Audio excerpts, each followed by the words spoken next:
Hello dear students. तो बेटे आज वेव ऑप्टिक्स का हम मोस्ट प्रोबेबली लास्ट वीडियो बनाएंगे थ्योरी पार्ट का। उसके बाद न्यूमेरिकल पार्ट है डिफ्रैक्शन और पोलराइजेशन पे, वो आएगा। लेकिन थ्योरी पार्ट का हम कोशिश करेंगे कि आज ये कंक्लूड हो। तो लास्ट वीडियो जो था बेटा उसमें हमने पढ़ा क्या, पोलराइजेशन। ये हमने पढ़ा जो लास्ट वीडियो बनाया था हमने, पोलराइजेशन।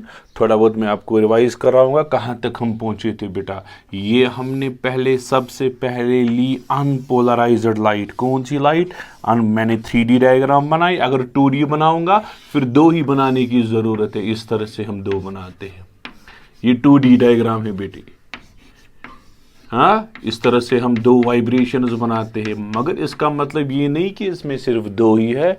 इसमें तो एक प्लेन में हर कोई वाइब्रेशन है। जिस तरह से मैंने आपको परसों दिखाया, इस तरह से यहाँ से भी वाइब्रेशन है, बाहर से भी वाइब्रेशन है, इनक्लाइनेड भी वाइब्रेशन है, इनक्लाइनेड भी वाइब्रेशन है। लेकिन इनक्लाइनेड मैंने जो वाइब्रेशन थी उनको रिजॉल्व किया वर्टिकल में इस तरह से, एक तो इस तरह से, दूसरा इस तरह से। इसलिए मैंने 2 ही बनाए। मगर 2 का मतलब ये नहीं कि इसमें सिर्फ 2 है। इसमें यहां से भी है, यहां से भी है, यहां से भी है। लेकिन इनक्लाइनेड वाले रिजॉल्व हो गए। अब 2 ही बचे, ये और ये वाले, बाकी रिजॉल्व है। ये 2D डायग्राम। अगर 3D डायग्राम बनानी है बेटे कोई प्रॉब्लम नहीं। ये है, ये है, ये है, ये है, ये है, ये है, ये इस प्लेन में सारे, ये जो प्लेन है इसमें सारे कंपोनेंट्स है, सारे वाइब्रेशंस है। लेकिन 2D डायमेंशन में ये दिखाते और ये दिखाते और दूसरा ये दिखाते। बाकी इनक्लाइंड वालों को रिजॉल्व करते। ये दिखाया, ये जो बाहर है इस तरह से, ये दिखाया, ये डॉट। ये अनपोलराइज्ड लाइट है बेटी, ठीक है। ये लाइट इस तरह से सीधे जाती है, सीधे जाती है, अनपोलराइज्ड लाइट। यहां पे हमने इस तरह से पोलराइजर का प्लेन रखा। ये प्लेन ऑफ पोलराइजर है। ये क्या है बेटे? Plane of polariser. ये प्लेन ऑफ पोलराइजर है। ये पोलराइजर का प्लेन है। ये पोलराइजर हमने लिया। क्या लिया बेटे? पोलराइजर, ठीक है।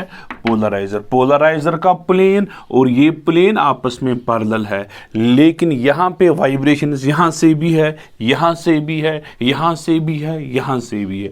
हर किसी डायरेक्शन में वाइब्रेशन है इस प्लेन में। जब इस तरह से आएगा पोलराइजर वाला जो है, पोलराइजर कौन सी वाइब्रेशंस को एलो करता है? जो अलोंग द एक्सिस हो। इसकी एक्सिस इस तरह से है, इसको एलो करेगा। बाकी जो भी है उसको स्टॉप करेगा। परपेंडिकुलर वाला जो इस तरह से एक वाइब्रेशन जो है इस तरह से, इसको क्या करेगा? स्टॉप। इसको क्या करेगा? एलो। ये जो इनक्लाइनेड है बेटा, इसको 2 कंपोनेंट होंगे, हॉरिजॉन्टल और वर्टिकल। ये जो कंपोनेंट है ये स्टॉप होगा, ये वाला कंपोनेंट है ये एलो होगा। बेटा इस तरह से था, देखिए भाई, इस तरह से एक कंपोनेंट इस तरह से है, दूसरा कंपोनेंट इस तरह से है, इस तरह से दूसरी वाइब्रेशन, इस तरह से दूसरी वाइब्रेशन। जो पैरेलल है अलोंग द एक्सिस है उसको एलो करेगा, जो परपेंडिकुलर टू एक्सिस है उसको करेगा स्टॉप, जो इनक्लाइनेड है उसको हम रिजॉल्व करेंगे यहां से और यहां से। इस वाले को एलो, इस वाले को स्टॉप। सो ये जो लाइट निकली इसमें एक ही कंपोनेंट होगा।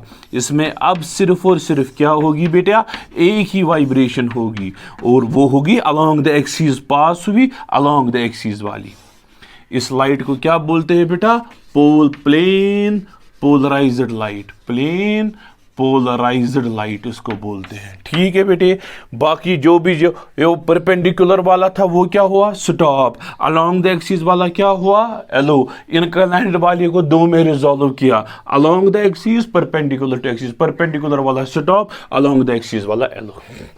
अगर बेटा अनपोलराइज्ड लाइट की intensity I0, what is I0? Intensity of unpolarised light.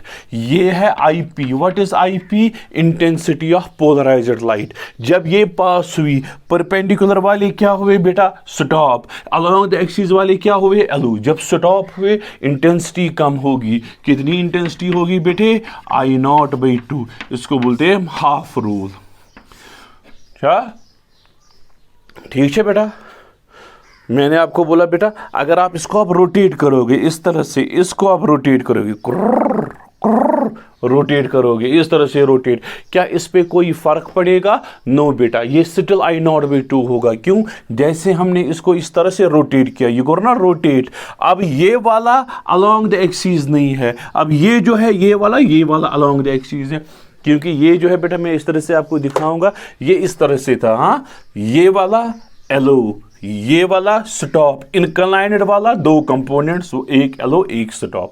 अब मैंने इसको इस तरह से रोटेट किया, ठीक है। देखिए बेटा, ये वाला वाइब्रेशन जो है, अब ये पैरेलल नहीं है, ये वाला वाइब्रेशन है, ये इसके पैरेलल है, इसको एलो करेगा। ये वाला वाइब्रेशन जो है बेटा, इसको कंपोनेंट, ये वाला वाइब्रेशन परपेंडिकुलर, इसको स्टॉप करेगा। सो अब क्या हुआ, ये बेसिकली अनपोलराइज्ड लाइट है। जब मैंने इसको रोटेट किया, अब ये वाला पर, इससे पहले वाले ये पैरेलल था, पहले वाले केस में ये पैरेलल था। अब जैसे मैंने इसको रोटेट किया, अब ये वाला कंपोनेंट पैरेलल नहीं है, ये वाला कंपोनेंट पैरेलल है। अब देखिए, इसको एलो करेगा, फिर से मैंने रोटेट किया, अब ये वाला कंपोनेंट पैरेलल है, कोई ना कोई पैरेलल बनता है, क्योंकि ये वाली लाइट कौन सी? Unpolarised light. जैसे हमने इसको रोटेट किया, कोई ना कोई कंपोनेंट जरूर पैरेलल होगा। अब ये वाला कंपोनेंट पास नहीं होगा, ये वाला पास होगा। फिर से रोटेट किया, ये वाला कंपोनेंट पास होगा, कोई ना कोई कंपोनेंट जरूर पास होगा। ठीक है बेटा, वो पॉइंट मैंने आपको परसों लिखवाया, अगर आपको याद होगा, मैं वही रिवाइज करा रहा हूं आपको। अब देखिए बेटा, इधर आते हुए, अब यहां पे मैंने दूसरा लिया, इसका नाम मैंने एनालाइजर रखा, ये भी पोलराइजर ही है लेकिन दूसरा वाला। अब देखिए बेटा, अगर मैं ये एनालाइजर जो है, अगर ये एनालाइजर है, इसकी एक्सी जो है, अगर इसको रोटेट करेंगे बेटा, ये जो इंटेंसिटी ऑफ ट्रांसमिटेड लाइट, यहां से जो लाइट निकलेगी, that is transmitted light, IT, वो ट्रांसमिटेड लाइट की इंटेंसिटी कंटिन्यूअसली बेटे चेंज होगी। अगर इसको रोटेट किया, ये चेंज नहीं हुआ, आपने रोटेट किया, अब कोई और कंपोनेंट निकल रहा है I0/2, फिर से रोटेट किया, कोई और कंपोनेंट निकल रहा है I0/2, लेकिन अब यहां के बाद जो लाइट निकलेगी उसकी इंटेंसिटी चेंज होगी अगर हम एंगल बदलाएंगे। अब आप खुद गेस लगाइए, इस वाले केस में क्यों इंटेंसिटी चेंज नहीं हुई, यहां के बाद क्यों इंटेंसिटी चेंज हुई? रीजन मुझे बोलिए, क्यों हुआ, क्यों नहीं हुआ? यहां पे इंटेंसिटी इसलिए चेंज नहीं हुई क्योंकि जब इसको रोटेट किया, दूसरा कंपोनेंट पैरेलल बना, फिर से रोटेट किया, तीसरा कंपोनेंट पैरेलल बना। कोई ना कोई कंपोनेंट पैरेलल बनता है क्योंकि इसमें इनफाइनाइट नंबर ऑफ वाइब्रेशंस है। जब इसमें इनफाइनाइट नंबर ऑफ वाइब्रेशन है, कोई ना कोई वाइब्रेशन जरूर और जरूर पैरेलल बनती है। लेकिन इसमें एक ही कंपोनेंट है, ये पोलराइज्ड लाइट है, ये अनपोलराइज्ड लाइट का कोई ना कोई कंपोनेंट पैरेलल बनता है। इनफाइनाइट कंपोनेंट्स है इसमें इनफाइनाइट कंपोनेंट्स है, इनफाइनाइट वाइब्रेशंस है, हर किसी डायरेक्शन में वाइब्रेशंस है, कोई ना कोई वाइब्रेशन इसके पैरेलल जरूर बनती है। चाहे रोटेट करो इस तरह से रोटेट करो, कोई ना कोई वाइब्रेशन पैरेलल बनती है। लेकिन इसमें ओनली वन वाइब्रेशन है। ये वाइब्रेशन बेटा पैरेलल भी हो सकती है इसके, ये वाइब्रेशन परपेंडिकुलर भी हो सकती है, ये वाइब्रेशन इंक्लाइंड भी हो सकती है। सो ट्रांसमिटेड लाइट की इंटेंसिटी क्या होगी? Change if angle between axis of polariser and analyser changes. So आप ये पॉइंट नोट डाउन कर सकते हो। लिखिए बेटा, when unpolarized light passes through polarizer,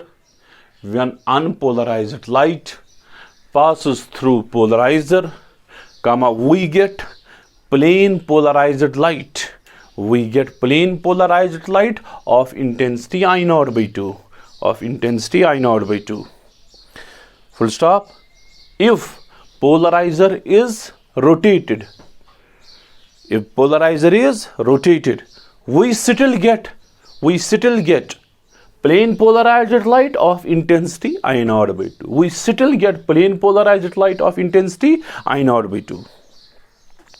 इसके बाद लिखिए बेटा, if analyzer is kept behind polarizer, if analyzer is kept behind polarizer, comma, transmitted light is obtained. यहां से कौन सी लाइट निकली?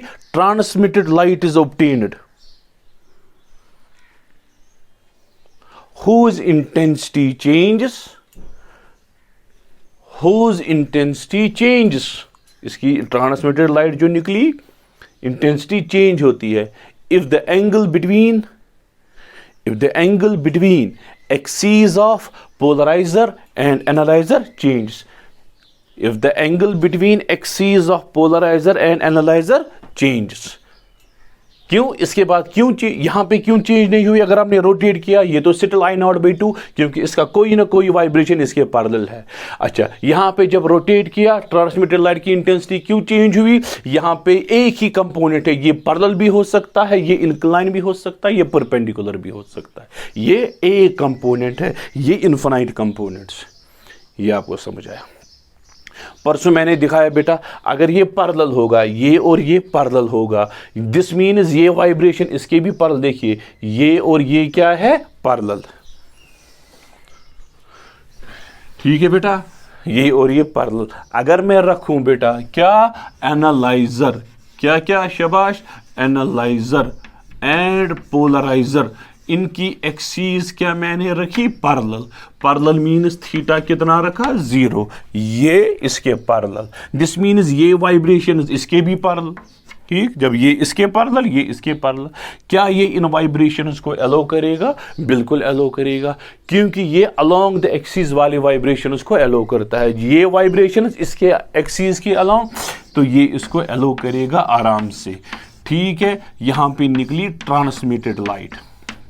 अच्छा, क्या कोई वाइब्रेशन स्टॉप हुई? नो. इसमें ये वाइब्रेशन थी अलोंग द एक्सिस, ये अलोंग द एक्सिस पास हुई, कोई इफेक्ट नहीं हुआ. अच्छा, यहाँ की इंटेंसिटी IT, ये इसके बराबर होगी. किसके बराबर होगी? IP के बराबर ही. वो किसके बराबर? I not by 2. ये इसके बराबर जो I नॉट बाई 2 है.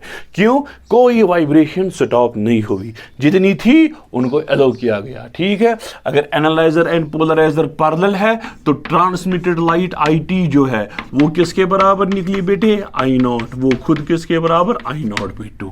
ये है बेटा, ये केस नंबर 1 है. आप लिख सकते हो इसके बाद, इफ एनालाइजर इज, मैंने परसों लिखवाया, फिर से लिखिए, कोई प्रॉब्लम नहीं है. If analyser is kept, if the axis of analyzer is kept parallel to axis of polarizer, then intensity of transmitted light remains unchanged. Intensity of transmitted light remains, क्यों रही unchanged? ये इसके पैरेलल, वाइब्रेशन इसके parallel, इनको yellow किया. देखिए बेटा, IT is equal to, then transmitted light is obtained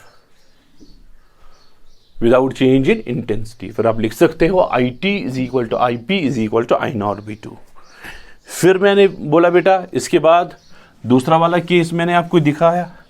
अब मैंने ये जो है ये रखा परपेंडिकुलर, इसकी एक्सीज और इसकी एक्सीज परपेंडिकुलर. ये इस तरह से, ये इस तरह से, ये इस तरह से था पोलराइजर. ये एनालाइजर जो है केस नंबर 1 में इसी तरह से था. केस नंबर 2 में मैंने रोटेट किया, 90 डिग्री बनाया. सेकेंड, अगर थीटा रखा कितना? 90 डिग्री, तो यहां से कोई लाइट नहीं निकलेगी. क्यों? वाइब्रेशन यहां से है, वाइब्रेशन यहां से. एक्सीज, अब इसकी एक्सीज जो है यहां से है. क्या ये इसको एलो करेगा या स्टॉप करेगा? स्टॉप. ये किसको एलो करता है? जो इसके अलोंग वाले को एलो करता है, परपेंडिकुलर वाले को स्टॉप. अगर theta equal to 90, transmitted light निकलती ही नहीं है. तो दूसरा पार्ट आप लिख सकते हो, if theta is equal to 90, then no transmitted light is obtained. या आप लिख सकते हो, if theta equal to 90, IT equal to 0. ये मैंने परसों जो पढ़ाया वही बेटा रिवाइज कराया मैंने। सो दो केसेस हमने परसों देखे, थीटा इक्वल टू 0 के टाइम क्या हुआ और थीटा इक्वल टू 90 के टाइम ट्रांसमिटेड लाइट को क्या हुआ। अब हम रखेंगे बेटा, ना हम 0 रखेंगे ना हम परपेंडिकुलर रखेंगे, हम किसी एंगल पे रखेंगे इस तरह से।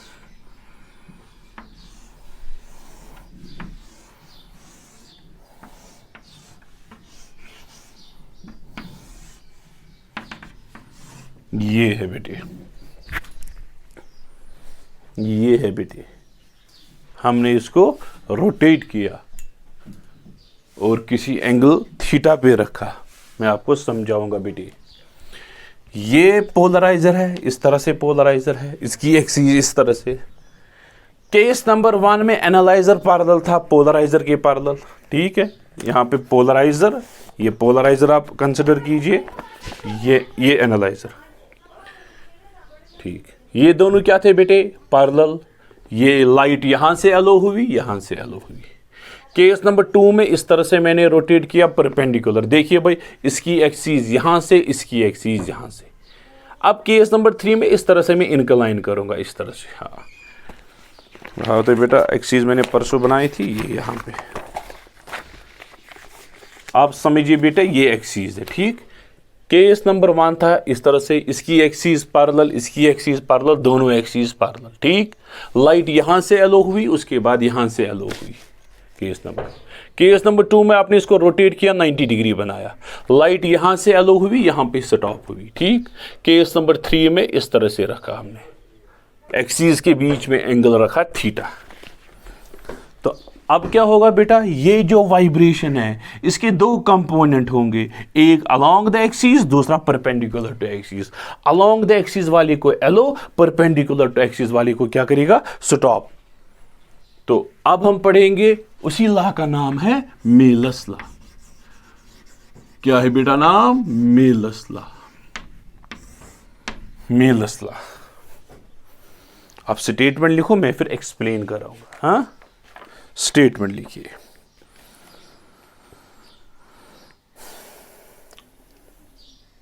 देखिए बेटा, अगर ये है पोलराइजर, ये है एनालाइजर, इन दोनों एक्सिस के बीच में एंगल कितना है, थीटा। इसकी एक्सिस और इसकी एक्सिस के बीच में एंगल कितना है, थीटा, ठीक है बेटा। पोलराइज्ड लाइट हमने डाली एनालाइजर पे, PPL में लिखूंगा, प्लेन पोलराइज्ड लाइट। ये डाली किस पे, एनालाइजर पे। एनालाइजर कितना एंगल बनाता है, थीटा।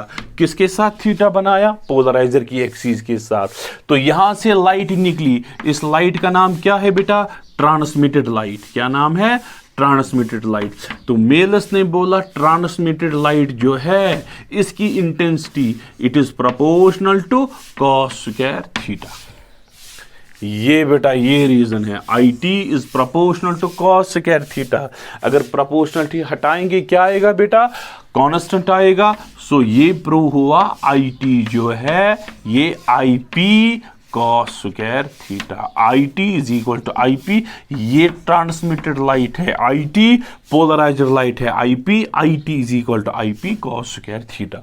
इस लॉ का नाम क्या, मेलस लॉ। इसका प्रूफ भी हमें पढ़ना है। आप पहले लिखो इसकी स्टेटमेंट, लिखो when completely plane polarised light, ये गई कंप्लीटली प्लेन पोलराइज्ड लाइट।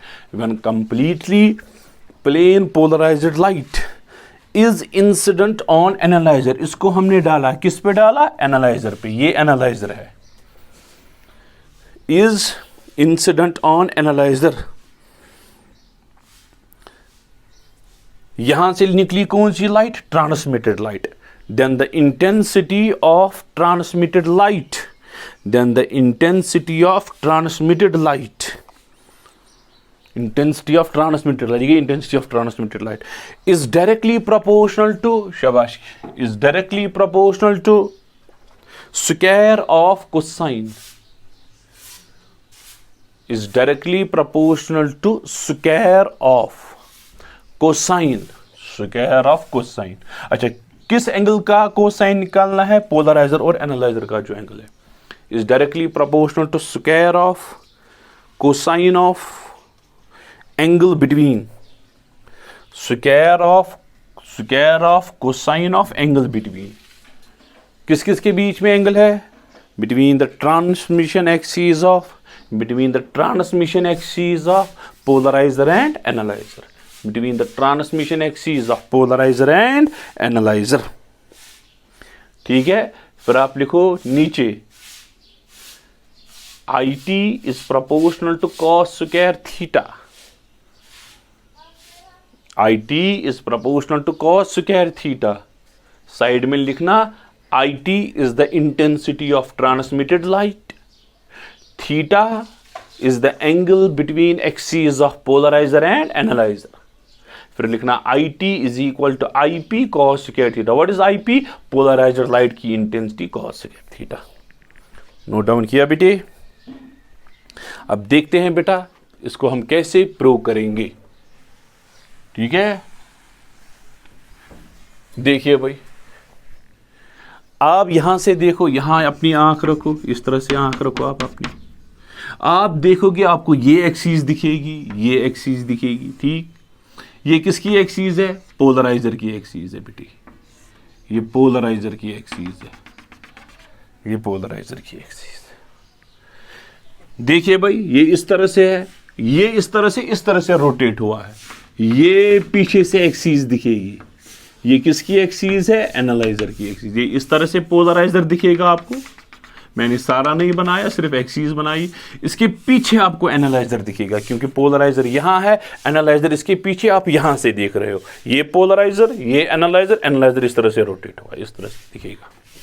या आप इस तरह से ज्यूम कर सकते हो। देखो बेटा, ये पोलराइजर है, ये पोलराइजर, ये एनालाइजर। ठीक है, आप इसको इस तरह से रोटेट करो। देखो भाई, आगे पोलराइजर दिखेगा आपको, उसके पीछे एनालाइजर इस एंगल पे, वही मैंने बनाया। और इन दोनों के बीच, एक्सिस के बीच में एंगल कितना है बेटे? थीटा। ठीक है बेटे, एंगल कितना है? थीटा। ये पोलराइजर की एक्सिस है, ये एनालाइजर की एक्सिस है। वेव्स में हम पढ़ते हैं इंटेंसिटी जो होती है it is proportional to square of amplitude. ये जनरल कॉन्सेप्ट है। इंटेंसिटी होती है वेव की, it is directly proportional to square of amplitude. यहां की इंटेंसिटी कितनी बेटे? IP। यहां की इंटेंसिटी कितनी बेटे? IT। पोलराइजर लाइट की इंटेंसिटी, ट्रांसमिटेड लाइट की इंटेंसिटी। देखिए बेटा, हम इसका एम्पलीट्यूड रखेंगे A। जरा बेटा इस फॉर्मूला के अकॉर्डिंग यहां की इंटेंसिटी क्या है? IP।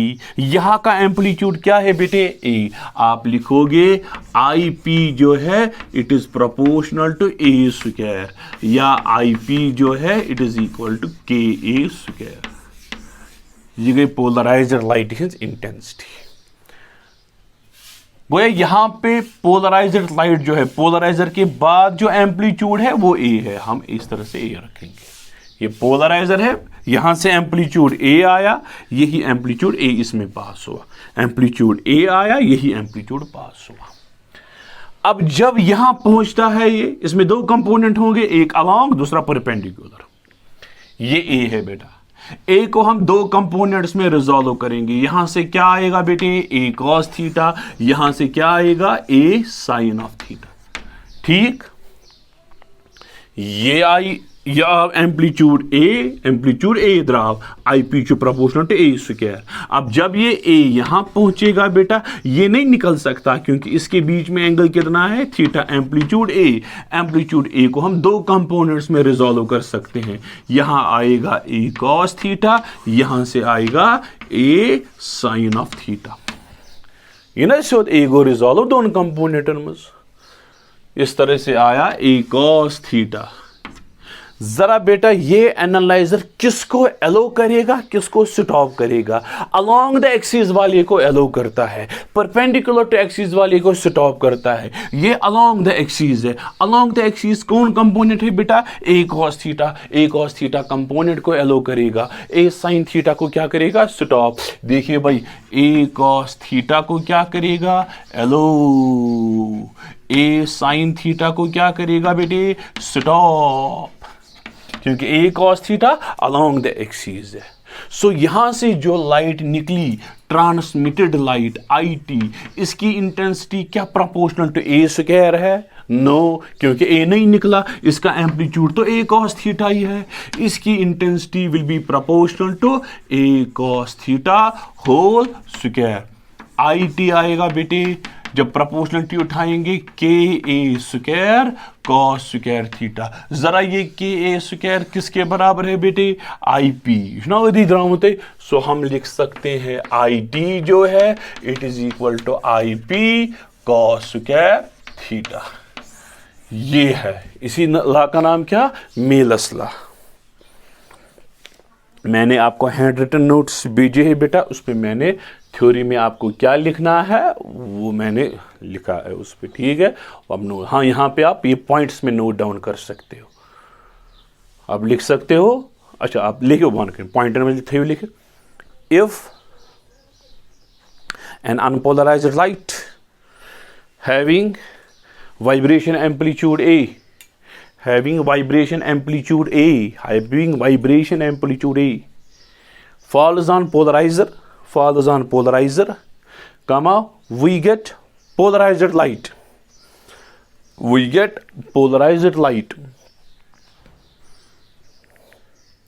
with vibration amplitude A, we get polarized light with vibration amplitude A। बन कर लिखिए, therefore IP is proportional to A square, therefore IP is proportional to A square या IP is equal to KA square। इस equation का नाम equation number 1 रखिए। when this, उसके बाद when this polarized light falls on, when this polarized light falls on analyzer, when this polarized light falls on analyzer whose axis makes an angle of theta, whose axis makes an angle of theta with polarizer, then A can be resolved in two components, A cos theta and A sin theta, A cos theta and A sin theta, comma, the analyzer allows, किसको allow करता है? The analyzer allows the component A cos theta, the analyzer allows the component A cos theta to pass through it, thus we get transmitted light of vibration amplitude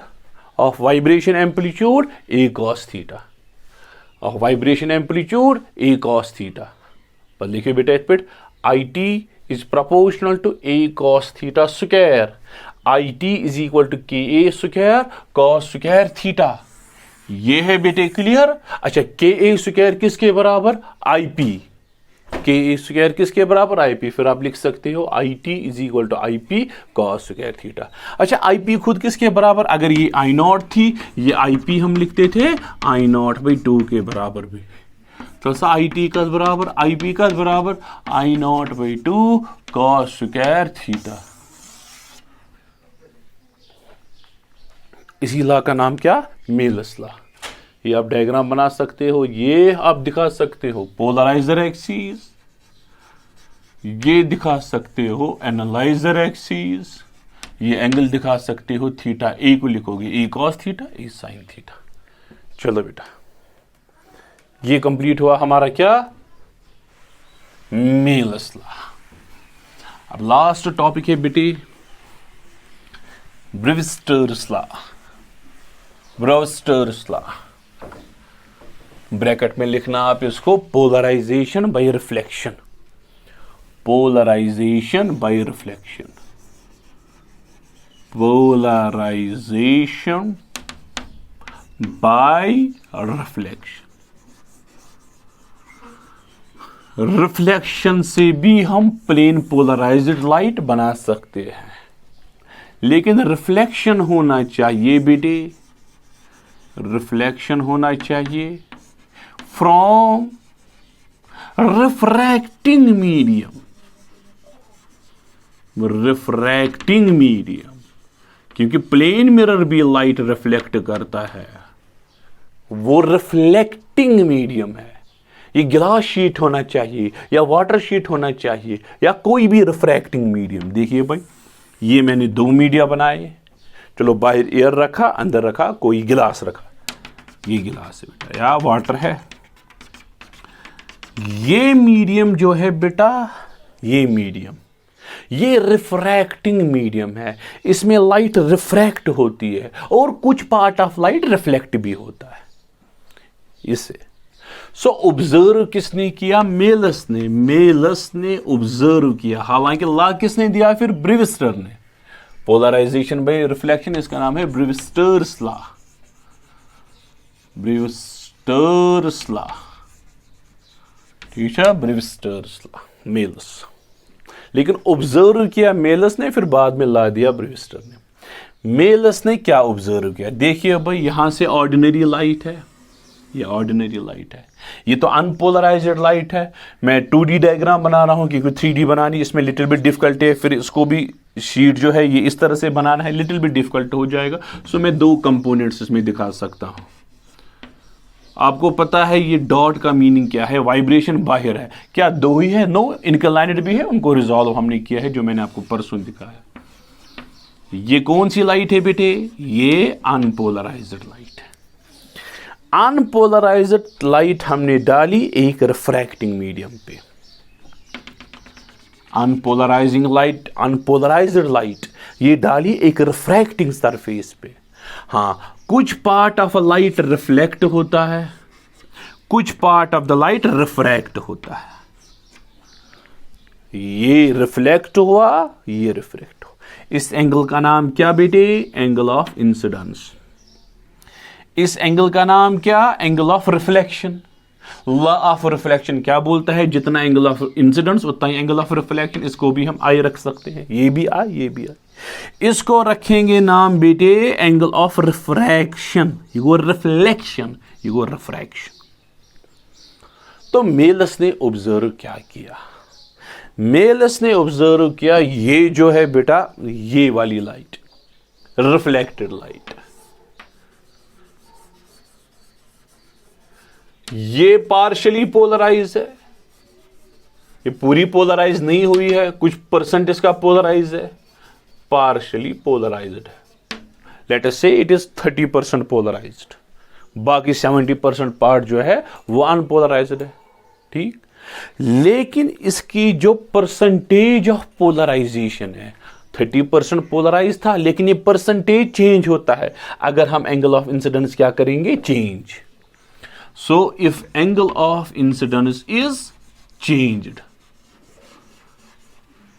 then the percentage of polarization लिखिए या degree of polarization लिखिए, degree of polarization किस light की? Reflected light की। वो क्या होगी बेटे? चेंज, वो होती है चेंज।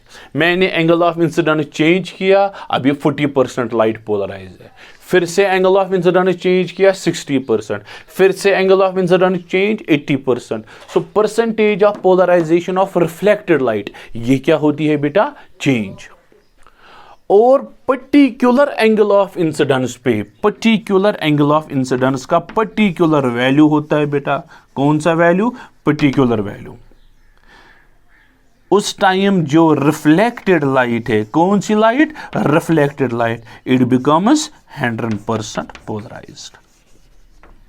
उस एंगल का नाम, उस वक्त जो एंगल ऑफ इंसिडेंस है, उस एंगल ऑफ इंसिडेंस का नाम क्या रखा हमने? Angle of polarization. क्या रखा है बेटा नाम? Angle of polarization. ये पर्टिकुलर मीडियम का पर्टिकुलर वैल्यू होता है, पेयर ऑफ मीडियम का। सो एंगल, फॉर एग्जाम्पल ये एयर गिलास इंटरफेस है, मैं आपको बोलूंगा इसका पोलराइजिंग एंगल जो है 45 डिग्री है, लेट अस से। सो एंगल ऑफ इंसिडेंस जैसे आप चेंज करोगे, इसकी परसेंटेज ऑफ पोलराइजेशन चेंज होगी। जब मैंने एंगल रखा 45 पे, 45 मैंने बोला था पोलराइजिंग एंगल, ये जो रिफ्लेक्टेड लाइट है इट बिकम्स 100% पोलराइज्ड। क्या बना बेटा? 100% पोलराइज।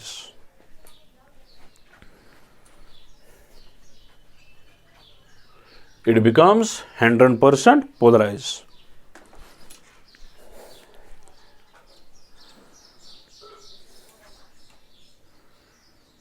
उस एंगल का नाम क्या? Angle of polarization. ठीक है बेटे। और जब अब कंक्लूजन क्या निकला, जब angle of incidence theta P के बराबर, जब angle of incidence angle of polarizing के बराबर, जो उस टाइम जो रिफ्लेक्टेड लाइट है, reflected light, it becomes 100% polarized, it becomes 100। और उस टाइम जो अब दो लाइट्स है, रिफ्लेक्टेड और रिफ्रैक्टेड लाइट, जो रिफ्लेक्टेड है, रिफ्लेक्टेड रेज और रिफ्रैक्टेड रेज, रिफ्लेक्टेड और रिफ्लेक्टेड रेज, ये परपेंडिकुलर टू ईच अदर होते हैं पोलराइजिंग के टाइम। इनके बीच में एंगल कितना होता है बेटा? 90 डिग्री। और ये 100% पोलराइज है, इसमें एक ही कंपोनेंट होगा, इसमें एक ही वाइब्रेशन होगी। क्यों? क्योंकि पोलराइज है, ये वाली वाइब्रेशन होती है जब थीटा पी होगा, जब थीटा पी होगा। तो इथे बेटा लिखित Malus observed that reflection of light, Malus observed that reflection of light, Malus observed that reflection of light from the surface of a refracting medium, from a surface of refracting medium can produce plane polarized light, can produce plane polarized light. Next point, when a light is incident, when a light is incident, when unpolarized light is incident on a refracting medium, ये refracting medium है, on a refracting medium, comma, the reflected light is partially polarized, ये partially polarized, and its degree of polarization changes, and its degree of polarization changes if angle of incidence is changed.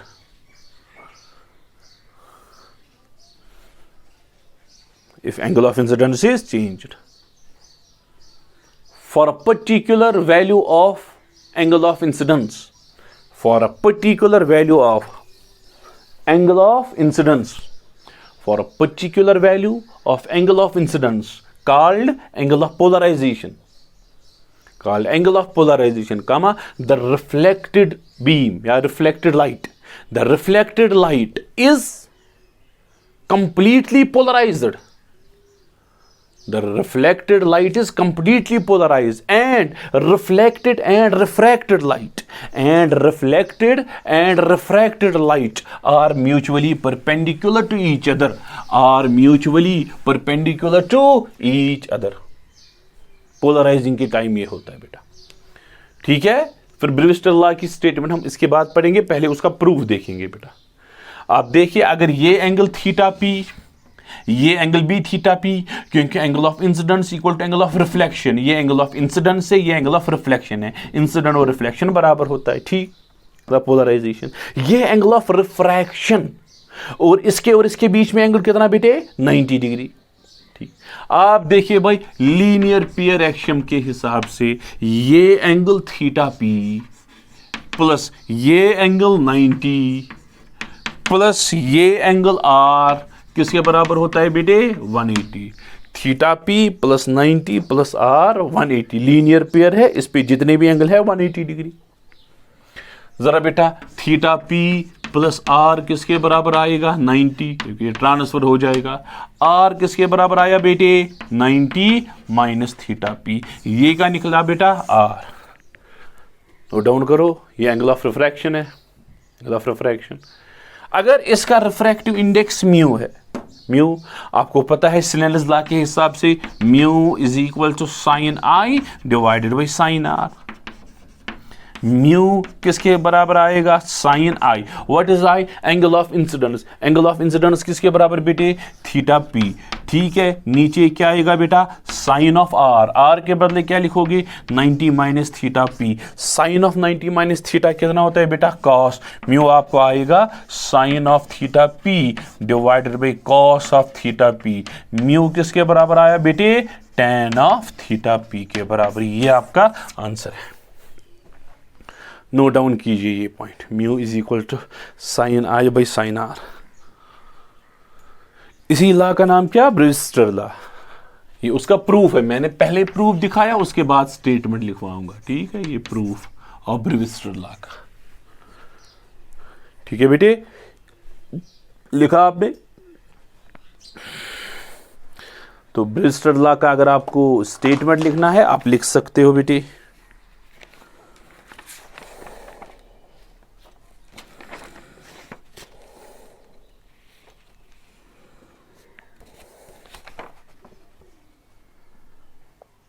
आप लिख सकते हो बेटा ब्रिजस्टर law की statement. The refractive index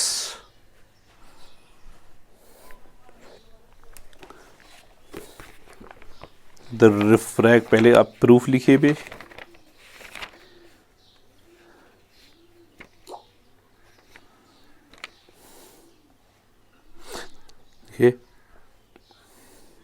the refractive index of a medium in which refraction takes place